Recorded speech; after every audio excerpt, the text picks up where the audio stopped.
खबर मध्य प्रदेश की खंडवा से है, जहां फिर सामने आई जिला मेडिकल अस्पताल की लापरवाही।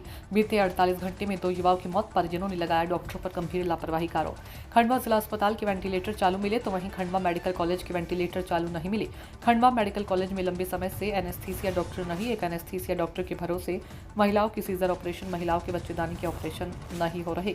करोड़ों रुपए की लागत से बना खंडवा जिला मेडिकल कॉलेज अस्पताल में सुविधा नहीं। खंडवा जिला और मेडिकल कॉलेज अस्पताल में 650 बिस्तरों वाला अस्पताल है, फिर भी पेशेंट को इंदौर रेफर किया जाता है। देखिए दिलावर खान की रिपोर्ट। भले इलाज नहीं कर रहे, वो एक लड़का यहाँ पर बैठा था, वो लोग बोला वीडियो मत बनाना। अच्छा, हाँ, सही टाइम पे ड्यूटी नहीं आ रहा सर। ये क्या है? इतने मरीजों का क्या होगा? हमारे मरीजों का कुछ नहीं हो। मैम ने फोन लगाया, 10 बार फोन लगाया। नहीं है, बाकी इतने मरीजों का क्या होगा? डॉक्टर सही टाइम पे ड्यूटी नहीं आ रहा। मैम ने 10 बार फोन लगाया उनने। हाँ। डॉक्टर साहब आप आ जाओ, देख लो। डॉक्टर साहब ने के अलावा कोई नहीं, सिर्फ नर्स और ट्रीटमेंट करते हैं, बाकी कोई नहीं करता है। नर्स तो डॉक्टर कहाँ जाते हैं? कॉल पे इंस्ट्रक्शन देते हैं सिर्फ। हाँ, कॉल पे बताओ ना सर, सिर्फ इतने पेशेंट का क्या होगा यहाँ पे? सिर्फ मेन डॉक्टर ने सिर्फ कॉल पे रहता, कुछ नहीं होता यहाँ पर। चलो ज्यादा भीड़ मत, हाँ ठीक है ना। चलो आप जो देख, हमारी बात सुन, आप जो भी है आप बाहर हो जाओ। आप सर, लगातार जिला अस्पताल के ऊपर आरोप लगाया जाता है कि डॉक्टरों के द्वारा यहाँ पर बराबर इलाज नहीं किया जाता है। देखिए, जिला अस्पताल के साथ हमारे पास मेडिकल कॉलेज भी संचालित हो रहा है और हम लोग जहाँ तक हो सकता है प्रयास करते हैं। हमारे पास चिकित्सकों की कमी है, हमारे पास सैंक्शन पदों से केवल आधे चिकित्सकों का हम काम कर रहे हैं, विशेषज्ञ भी नहीं है हमारे पास, और मेडिकल ऑफिसर जो भी हमारे पास कमी है। अभी चिकित्सा अधिकारी जो मेडिकल ऑफिसर जो कैजुअलिटी में हमारे यहाँ रहते हैं, मरीज आता है उसको बाकायदा उसको देख कर के और उसका इलाज किया जाता है। आवश्यकता होने पर उसको थोड़ी देर के लिए वहीं कैजुअलिटी में जो वार्ड है हमारे यहाँ 10 पलंग हैं, वहाँ पर रख के उसको रखते हैं। स्टेबल होने के बाद उसको वार्ड में भेजते हैं। कल सर एक युवा व्यक्ति को सांप ने काटा था, उसको शाम को 4 बजे भर्ती किया गया था। उस परिवार का आरोप है कि उसको किसी भी डॉक्टर ने मृत अवस्था तक के नहीं देखा। मेरे संज्ञान में ये वाली बात आई है कि वो मरीज़ जो है शाम को 5:45 पर हमारे अस्पताल में आया था। ओपीडी पर्ची बनी है, उसमें टाइम रहता है, कंप्यूटर की पर्ची रहती है। उसको भर्ती किया गया। डॉक्टर मीनल ड्यूटी पे थी, कैजुअलिटी मेडिकल ऑफिसर हैं, वो मेडिकल कॉलेज की चिकित्सा अधिकारी हैं। उनके द्वारा देखा गया, उसमें सांप काटा जो व्यक्ति था उसको सीरियस हालत में लाए थे। उसको सांप ने जब काटा था उसके हाथ में कटे हुए के उसके निशान भी हैं, और उनके द्वारा सांप कांटे के लिए 10 वाइल इंजेक्शन के लिखे गए थे, और जो भी दवाइयाँ उनके द्वारा लिखी गई थी वो केस पेपर में लिखी हुई हैं। और इसके बाद ये दवाइयाँ जो डॉक्टर ने लिखी थी, ये गवर्नमेंट की तरफ से मिलता है? सभी दवाइयाँ गवर्नमेंट की तरफ से दी गई हैं। उसको वार्ड में उसको दवाइयाँ लगाई गई, इंजेक्शन लगाए गए, ड्रिप में लगती है वो, उनको ऐसा लगता है कि ग्लूकोज चल रहा है खाली, वो दवाइयाँ लिखी गई। इसके बाद भी पेशेंट सीरियस था, भीड़ काफ़ी थी, डॉक्टर लोग ने इलाज भी किया उसका। इसके बाद वो भीड़ के कारण डॉक्टर लोग घबरा गए कि हम लोगों को ऐसा ना हो कि कहीं मार पिटाई हो जाए, तो वो जो इंटर्न था वो भी चला गया, भाग गया। इसके बाद दूसरे डॉक्टर प्रवीण शर्मा आए, उनके द्वारा भी उसमें नोट्स डाले गए। इसके बाद रात को मैं भी आया था, डॉक्टर विनी गंगवाल भी आई थी, सबने उसको मरीज को देखा। अब चूँकि पेशेंट की डेथ हो गई काफ़ी इलाज देने के बाद भी, तो उसमें तो पोस्टमार्टम के लिए बोले कि हम पोस्टमार्टम नहीं कराएंगे। फिर बड़ी मुश्किल से उनको कन्वे किया गया पोस्टमार्टम के लिए, उनको रात को भेजा गया। एसडीएम साहब भी आए थे, कलेक्टर साहब के निर्देश पर हमने जो है सभी कार्रवाई कर दी है। सर, ये भी बताया जाता है कि जिला चिकित्सालय में और मेडिकल कॉलेज अस्पताल में एनेस्थीसिया डॉक्टर की कमी है। हाँ, बिल्कुल सही है, और हम शासन से लगातार इस संपर्क में हैं कि हमको जिला चिकित्सालय में जो महिलाओं के जो सीजर ऑपरेशन होते हैं उसके लिए एनेस्थेटिस्ट की कमी हो रही है। वर्कलोड हमारे पास बहुत ज़्यादा है। अभी हमारे पास जो है डेली करीबन 14 से 18 सीजर के ऑपरेशन होते हैं, तो हमारी प्राथमिकता ये रहती है कि उनको जो है समय पर जो है एनेस्थीसिया विशेषज्ञ उपलब्ध हो जाए। जिला चिकित्सालय में 6 पदों में से सिर्फ 1 चिकित्सक पदस्थ हैं, वो भी जितना कोशिश करते हैं दिन भर यहाँ पर रहते हैं। अब अगर उनकी ड्यूटी हम रात में भी लगाएंगे तो दूसरे दिन कैसे हम उनसे ऑपरेशन करवा पाएंगे। Thank you sir. सर, ये बताइए, जिला चिकित्सालय के मेडिकल कॉलेज में कितने वेंटिलेटर हैं सर अपने यहाँ?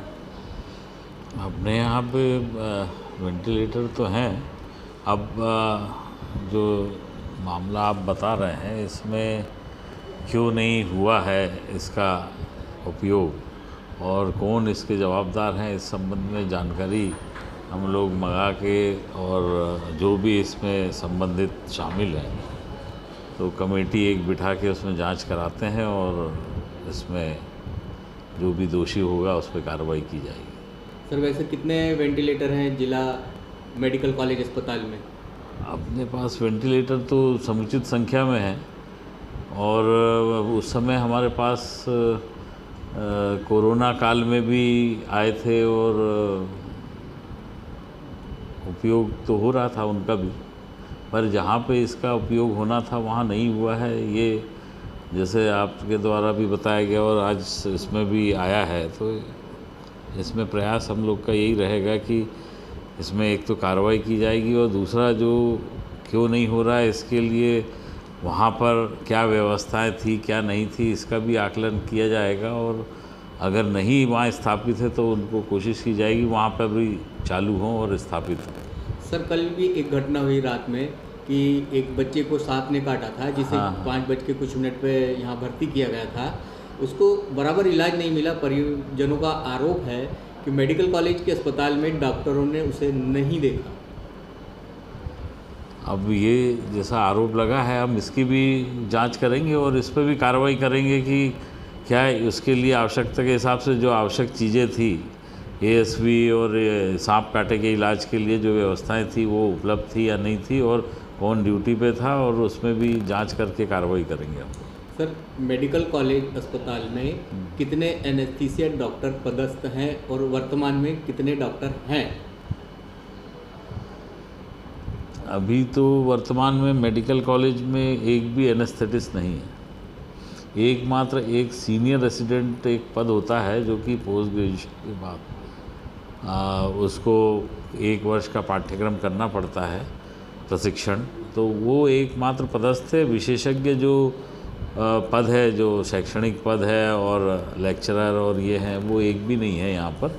एकमात्र जो जिला चिकित्सालय में डॉक्टर दीक्षित संजीव दीक्षित हैं वही एक विशेषज्ञ हैं जो कि जिला अस्पताल में है। ये बाकी यहाँ मेडिकल कॉलेज में अभी भर्ती प्रक्रिया हम लोग शुरू करने वाले हैं और उसमें हमें उम्मीद है कि क्योंकि 3 से 4 उसमें आवेदन आए हैं तो हमको उम्मीद है कि हम शीघ्र ही ये सुविधाएं यहाँ पर हमारे माध्यम से शुरू कर पाएंगे। मेडिकल कॉलेज अस्पताल में महिलाओं के बड़े ऑपरेशन हो रहे हैं क्या सर? महिलाओं के बड़े ऑपरेशंस ये हमारे यहाँ जो डिलीवरी वाला पार्ट है सीज़र है ये, और जैसे उपलब्धता अभी जैसे आज ही के इसमें मैंने मेरे संज्ञान में आया है कि रोगी कल्याण समिति से मतलब हमारे कलेक्टर साहब ने और सिविल सर्जन और उनके प्रयास से एनेस्थीसिया की आउटसोर्सिंग व्यवस्था हमारे यहाँ लागू कर दी गई है। तो बड़े ऑपरेशंस भी इसमें मुझे पूरी उम्मीद है कि शीघ्र चालू हो जाएंगे। गायनी के सर्जरी जो सीजेरियन सेक्शंस वगैरह तो होते ही हैं, साथ में ये भी अब दूसरे बड़े ऑपरेशंस भी शीघ्र शुरू हो जाएंगे। Thank you sir. में बीते 48 घंटों में 2 युवकों की मौत हुई। एक युवक की मौत एक्सीडेंट में हुई और दूसरे की सर्प काटने से हुई। दोनों ही केस में खंडवा जिला अस्पताल के मेडिकल कॉलेज की डॉक्टरों पर गंभीर आरोप लापरवाही के लगाए गए हैं। वहीं खंडवा जिला अस्पताल में एक एनेस्थीसिया डॉक्टर होने की वजह से सीजर ऑपरेशन तो हो रहे हैं लेकिन महिलाओं के बड़े ऑपरेशन नहीं हो रहे हैं। न्यूज़ नेशन 81 और खबर भारत के लिए दिलावर खान, खंडवा।